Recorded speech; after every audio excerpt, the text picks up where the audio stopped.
Welcome to Music and Medicine. Welcome to Music and Medicine. Welcome to Music and Medicine. I'm your host, Dr. Moshe Lewis.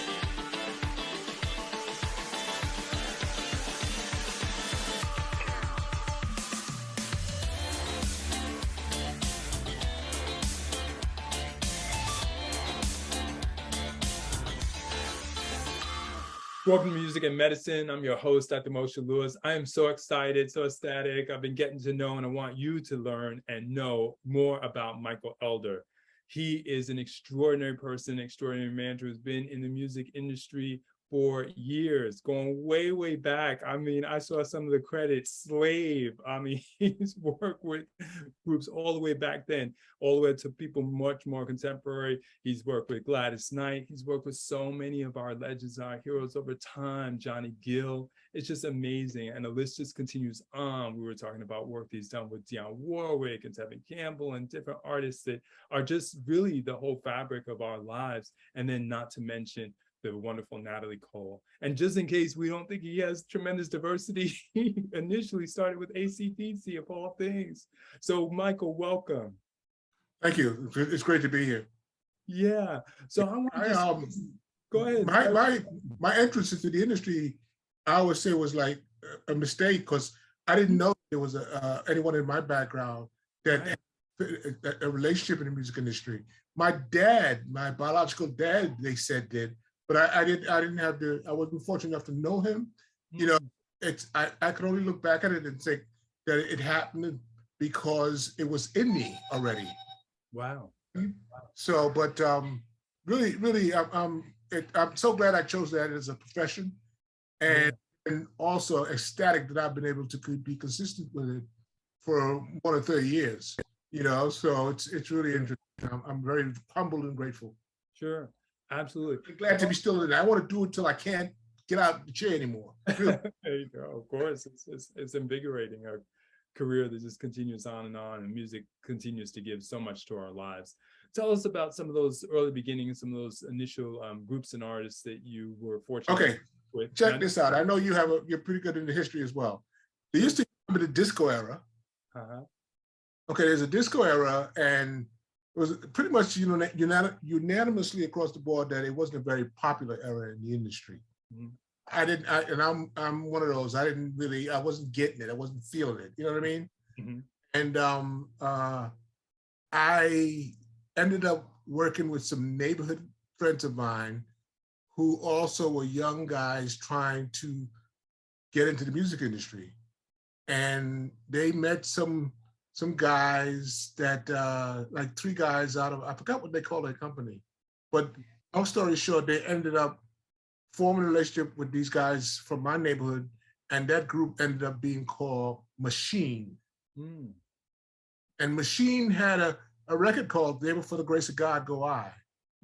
Wow. For the grace of God, there go I. It was really corny, I thought, you know, but ended up being a hit on like disco radio and stuff.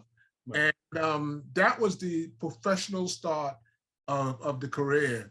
I was, let me go back some more. As a young kid, I wanted to play something. Right. So my mom paid for drum lessons, but I didn't have the fortitude to stick with it and really stick with it and learn it and you know, just, and it wasn't that hard looking back now, you know what I mean?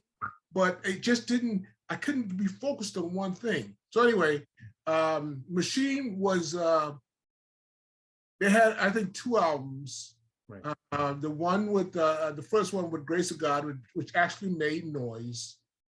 And they were actually hired by Natalie Cole to be her backup band when she had her first record, This Will Be an Everlasting Love. And Natalie, I never forget it. I had heard that, you know, the great, well, I knew from when I grew up, but you could relate to this. When I grew up, Nat King Cole was a superstar. Absolutely. And Natalie was Nat's daughter. You know what I mean? So from that connection, I was like, this is special. This can be special. And she had, I think the record was called This Would Be also, the album. Anyway, her first album did well. I remember she flew into New York from LA, and at the time, Buddy Rich, the drummer, the jazz drummer, Buddy Rich? Yes. My man. And Buddy had a club in Times Square, small. If it held 150 people, it was a lot, okay? But I knew who Buddy was because of him being a drummer, okay? And I remember I went up and I met Natalie. She played the club. This was not out yet. It was about to come out, and her manager, a guy named Kevin Hunter, the late Kevin Hunter, he passed away. He somehow or the other pulled the necessary strings, and Natalie played Buddy's club. And that really, you could sense the difference in levels, like from with Machine to working with Natalie Cole. Natalie Cole, and the Cole name is musical royalty. Yes. Okay, don't get it twisted. Natalie Cole's catalog, he was a bad boy. My God, his singing is behind off and smooth and silk, just package, you know what I mean? And Natalie was a little girl when he was a big star and in ponytails and all that sort of stuff. Right. And by the time her career took off, he had already passed. Right, yes. But I worked with Natalie for about a year. And then to my, I left there within a year, and she went on to have a nice career. But I was a little boy. I was like 19. And I got word that we were going on tour with Natalie. And I only imagined in my head what that was like. But I remember we went on tour, we left New York, and we flew to LA. And then after LA, we flew to Japan. Right. Okay, so now this thing is becoming serious. Yes. My little bit back behind from Crown Heights, I didn't pay it much mind, but we went on to Tokyo, and I remember we got there, and Rufus and Chaka Khan, still together. They were on this award show that I went over with Natalie, and we all took part in. Right. And Chaka Khan and Rufus was there, Natalie was there, and there's about two at least other groups from America. Right. Lo and behold, my man, Natalie won the damn thing. Wow. I couldn't believe it. I could not believe it. And we came back home, and there was a tour lined up. So I worked with her, sleeping on buses, the whole experience. And I was cool. I mean, I didn't run around screaming, "Oh, this is happening," but I did my job. And most importantly, I thought up until today, I pay attention. Yes. What's going on? I love to learn shit. I love to learn new stuff, man. You know what I mean? Sure. And so I learned as much as I could working, from production guys. And I saw the side of production that also caught my attention was that everybody that was doing the production, hanging the lights and all that sort of stuff was not like me. Right. You know what I mean? Those jobs to this day, I think that it's still one-sided. You go to concerts now, like I went to I didn't see the production go up, but I went to the New Edition tour that they had earlier this year with Johnny and and all that sort of stuff. And I looked around, I said, I wonder how many of these brothers are doing those jobs now, because when I came up, it was not us at all. Right, right. And it was annoying because they were good paying jobs. Yes. And educationally, they were good jobs too. When you start to travel for a living, it's like going to college that moves around. If you got your sensibilities about you, you learn daily. You learn that shows don't happen on their own. Someone has to come in and put them together, and then take them down, put them on a truck and move on to the next city, But going back to Japan, that weekend that we spent with Shaka and the Pointer Sisters was on it. It was Natalie, Shaka, the Pointer Sisters, and I remember Shaka in those days was hot, but she was still with Rufus, but she was very, very hot. You could tell that she was something special. Yeah. And I saw you know, I saw things that was going to be in her future if she did not change a little bit, you know. And sure enough, Shaka, I'm glad that she's still here because she, you know, it's tougher on a woman. It is, right. Living that lifestyle is tougher on a woman. You know what I mean? So we did that for a while. I came back home. When I came back home, I didn't have, I was with Natalie for another 2 or 3 months. And then for no particular reason, I mean, for no infraction of mine, they changed the whole crew. Wow. Part of the crew, you know? So, but I wanted that to be my job. Yes. I wanted to be in production. Right. You know what I mean? So the year that I spent with Natalie, I learned as much as I could. Right. And I was down for a while. And when I say down, I didn't have another industry job for a minute. I remember, my memory tells me I went out and I drove yellow taxi in New York. Wow. Which was an education in itself. Sure, you know, I imagine. And I did that for a minute. And then opportunities came to get back in the industry. And man, I was so elated. Yes. From that time to this time, I have gainfully made my living, you know, through the industry. And I don't take it lightly.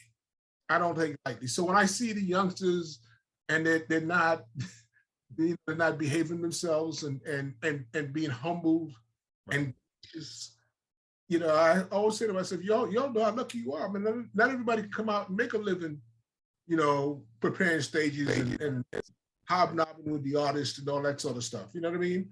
But I love this industry. I've learned a lot from this industry. I'm very, very grateful. I will always be respectful and honest. I have toured the world about 4 or 5 times. Wow. Toured the world. And you can get that in college. No, absolutely. I mean, you can't, you know, just go from, see, I went to Osaka and all these places that I never ever thought, it wasn't on my radar. I never really thought that these things could happen. You know what I mean? But it did, and you know, thank God I'm still standing. Absolutely. I'm still standing. It's been a great ride. What are a couple of stories or pearls that you feel are good for young people to sort of take away based on a couple of experiences that you had? I remember I worked with High Five for a while. Mm-hmm. Another group with lots of promise. Yes. But one of the dangers of the music industry is not getting caught up in the hype. Yes. So not start to believe that you're better. Mm-hmm. Why? You know what I mean? I think when you've been blessed that way to have that kind of job, you have a responsibility to you even more so have a responsibility to show the kids, right, that it's attainable. You know what I mean? And they make it like right now, and I know you would attest to this, I see more of our faces in executive positions, but that didn't happen just by osmosis. We started making noise. Yes. We started saying, you know, come on, man, stop this nonsense. You know, but I wanted to even be even more important. Like, you know, groups like Frankie Beverly, there's still parts of this country that don't know who Frankie is. Right. No, absolutely. Right. And it's crazy to me. Mm-hmm. Mm-hmm. The role that we have played in supplying music to the country and to the world has been great, you know. And again, I'm just whenever there's someone that I can show stuff to, right, you know, or sometimes people are observing me and I'm not even aware of it. Right. You know, but I've always had a lot of respect for the industry and for what I do. I don't take it as a good time. You know, like, let's go out and get high and get party. That's all we're here to do. That's not gonna last. Right. You know what I mean? So, and I would love to see the cleanup of the industry in reference to all of the dangerous things that, you know, that you read about and hear about all the time. You know what I mean? Sure. I hope and pray that I'm around to see change. Sure. You know, what caught my attention was the young kid, and I could call him a kid, that was the Late Show's musical director.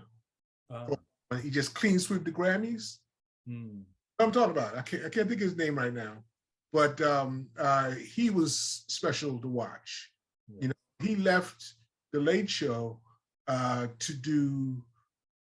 Well, he had an album that was I don't know if you. I think you're a music aficionado, so you should know his album was way more successful. He's out of New Orleans. He lived in New Orleans. Sure. Yes. His name's on to my tongue. We interviewed them. Yeah, same here. But what a career he started. Right, Batiste. Oh, and could pass off. Yeah. You know, really, you can see that this guy did his homework. Absolutely, for sure. You know, this guy, you know what I mean? He took it for what it is, and he's not done. He's going to be doing movie scores and, and he's a kid. Exactly, he's very young, yes. Compared to me and you, he's a kid, you know what I mean? So it's nice to see, and kids will look at him. Right. Music can always be used to better your life, or to go to the next level. If you give it proper respect, and pay attention and not realize that it's just a party or it's just a, let's just have fun situation. You bring in something to the masses. When I go into a concert hall and there are 10,000 people or 15 or 20,000 people, I feel great because I had a little role. Right. In that, what people are seeing, you know what I mean? So I don't take it for granted. No, absolutely. Yeah, John's whole family has been in music for years. Let's talk on that note about somebody that maybe you worked with where you really sort of admired the change or the growth that they exhibited by really sort of listening to some of the advice that was given. Yeah, it's not so much listen to the advice, but if you just keep your eyes open, you know what I mean? If you just keep your eyes open and keep your head clear, you can see it. It's a business, right? Yes. First and foremost, and it's amazing when I think about it. It blows me away to see how America and other places have taken music and made it into this money-making entity. It's just amazing. But kids of today, to answer your question, believe it or not, I like what Jay-Z has done and is doing, and he's a perfect example. Jay-Z could have gone the other way, bro. Sure. Easy could have gone the other way, and I think that for the most part, the country was expecting that, because when we get that big and then they sort of kind of go away, if they're lucky, they still stand and go away, but see what he has done with, for want to put it a better way, with the American dream. Yes. Right. I have nothing but mad respect for him, man, because it's not just a good party. It's not, you have to be alert and take it for what it is, so that people have more respect for you, sure. And it gives them an opportunity to change things. Take a youngster under your wing. Right. Mentor. Show him other things besides singing and dancing. Right. What they can do. There's lawyers and there's managers and there's agents. Yes. You know what I mean? And there are venues that you deal with. So it's a big old industry. I don't think that we participate enough. There's this organization that just came out, the Black Coalition of Promoters. Yes. You heard about that? Yes. Those are the guys that did the New Edition tour. Right. I think, I don't know how it came about, but it's nice to see that it sort of kind of was an awakening. It's like we weren't getting the proper respect for, we weren't getting the access. Right. That has been proven time and time again. We weren't getting the access to tours for a lot of reasons. A lot of it was financial. You have to, those tours on that level cost a lot more money to produce. Right. So they would throw us the leftovers, if you will. Yeah. Keep us. If we went into a theater that's $5,000, a big thing. Sure. And it was nice to see. It's nice now more than ever to see what has transpired with New Edition. Right. Right. Larger venues.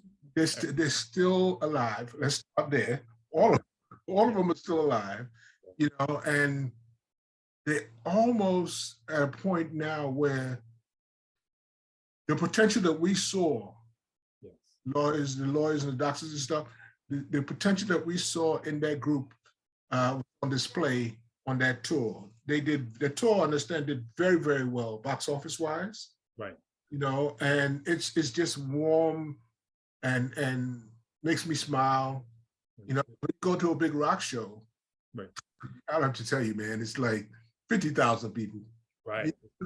And tons of cash. Yes. And that's where we need to be going. Right. You know, but a lot of it is we just have to just take it a little bit more serious. Because there's a lot of us out there. I look at the execs, and a lot of them that I see now, I don't know, because it's almost like a change of guards. Yes. You know, you'll see a bunch of us that come up and make it to the top of the executive ladder, you know, and oftentimes they'll hopefully have enough money to retire, because they sort of kind of disappear. You know, there are a lot of people in the industry that I worked with that are still around, like Jackie Reinhardt's of the world and Kevin Harewood. When I worked for Hush for a time, a big Black music management and label. Right. And that was like in college, go to college, you know, just seeing it and seeing how it's done, seeing how records get on the radio, you know, just knowledge. I thirst for knowledge. I love the knowledge, you know, because the more you know, the more you grow. Right. It's a funny saying, but it's true. You know what I mean? So I'm very glad, and the way we met, you know, I was glad to see that you were from our community, and you literally we're from Crown Heights, Brooklyn. Same place, almost across the street. Yeah, you know, so it's good to see and I just hope that the kids will be open to more, you know, reception on learning, you know, and playing their role in the concert production. Right, absolutely right. Not solve all problems with bullets. Exactly, that is not the way to go at all. That's got to change. So much disrespect for life with that. Yeah, so no, a big shout out to Sylvester Blackwell for linking us together. Yes. I look at that brother, and I wish him well, because and you know, a lot of people want to be in our industry. Right. It's not something that you can fall out of bed in the morning and just do. Right. Connections, and like you said, working really hard. Yeah. Yes, we're up every day working hard at it. But it's fun work. It's fun work to me. You know, if it's never. Some people say hard work doesn't have to hurt you. Right. Exactly. The show is called Music and Medicine. When you hear those words, what does that mean to you? That means to me that you're in the right field, buddy. There's a lot of medicine needed, you know, especially when a kid goes from poverty to millions. Yes. Man, you would lose that money if you know what you're doing. Absolutely. You know what I mean? So align yourself like Jay-Z. Again, Jay-Z is like an badass executive in the offices that he deals with. You know what I mean? All of a sudden, it's just this kid who used to, you know, hustle in Brooklyn is mogul. Right. You know, and that's because at some point in his life, he said, you know what, man, we're not getting our share. No, right. And he's in a position now where all he has to do is pick up the phone and say, I want to do some dates. Right, exactly. You know what I mean? It's no big and all that. His name is worth so much. Right. And there are quite a few of them like that out there, you know. And I want our community to have the proper representation of shucking and jiving. Right. Exactly. Put the work in. Yeah. You know what I mean? Because that's really when they pay attention. When you start making that level of money that they make, you wouldn't believe. A lot of people that are not in the industry, man, you wouldn't believe what agents and managers and stuff make, man. Oh my God. There's so much. Yeah. Potential. You know, especially if your artist making $500,000 a night or something like that. You know what I mean? That percent is a nice piece of change. Right, to say the least, right. So that, like you said, a lot of places for us to grow. I think that's so important, and to continue to expand into. We don't always have to be on the front of the stage. That's kind of what I take away from, you know, a lot of the things that we've been talking about today. But yeah, so appreciative for you to give us time, and your insight and your passion is still there. Anytime. The love. And we'll, continue to stay in touch and continue Absolutely. little pearls of knowledge for some of the young people that are coming up. Thanks for having me. I appreciate it, man. Welcome to Music and Medicine. Welcome to Music and Medicine. Welcome to Music and Medicine. I'm your host, Dr. Moshe Lewis.